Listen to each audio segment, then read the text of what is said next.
everyone, and welcome back to our Objectives Land, the go-to place for all things presentation success. This is Nursu, and today we're uncovering some great rehearsal strategies to help you shine in school presentations. So without further ado, let's start. Our very first technique is all about mindful practice. In other words, this is the part where your awareness comes into play. Pay attention to your tone, gestures, and body language. Make sure they complement your message. It's all about those little details that make a great difference. Our second strategy today would be interactive rehearsal. If you know me, you know how much I love being interactive in presentations because it's huge. Try to engage with your audience during your practice. It really doesn't matter how, by the way. Ask questions, encourage participation, and make your rehearsals feel like the real deal. It'll definitely boost your confidence for the actual presentation.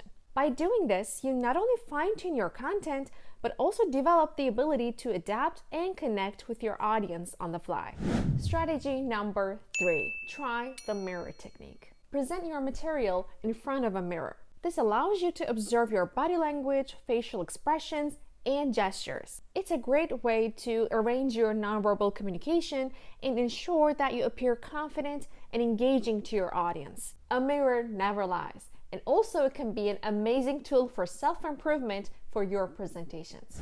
Our fourth strategy for today would be record and review. I don't know if you ever tried this before, but recording your rehearsals can be a game changer. Think of it as vlogging or simply posting a story of yourself on social media, talking to your friends or family. And then watch your recordings and critique yourself. And when I say that, of course, it goes without saying that you shouldn't be too hard on yourself. This will be just like having a personal coach because you'll be able to spot areas for improvement you never knew existed.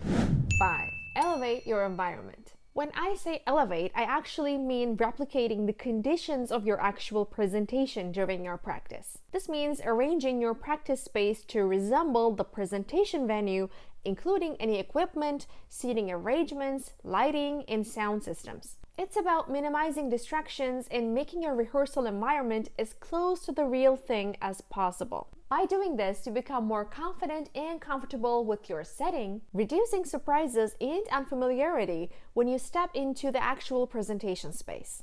Our sixth strategy for today would be overcoming our fear of making mistakes. We all make mistakes. It's a part of our learning process. Just embrace those hiccups during your rehearsals and you'll be more prepared to handle them gracefully in your real presentation. As Coldplay once said, "Nobody said it was easy."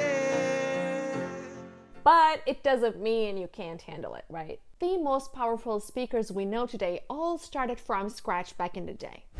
7. Nonverbal communication practice. Nonverbal communication is vital. Work on your eye contact, posture, and gestures. This practice helps you appear approachable and authentic, strengthening your connection with your audience. By consciously practicing and refining these nonverbal elements, you can significantly enhance your presentation's effectiveness, ensuring that your audience remains engaged and receptive throughout your speech. And that would be a wrap on today's video. I really hope you found these strategies helpful. Don't forget to hit the like button if you enjoyed the video and subscribe for more tips to help you shine in and out of the classroom. You've got this. Thank you so much for watching and I'll see you in our next video.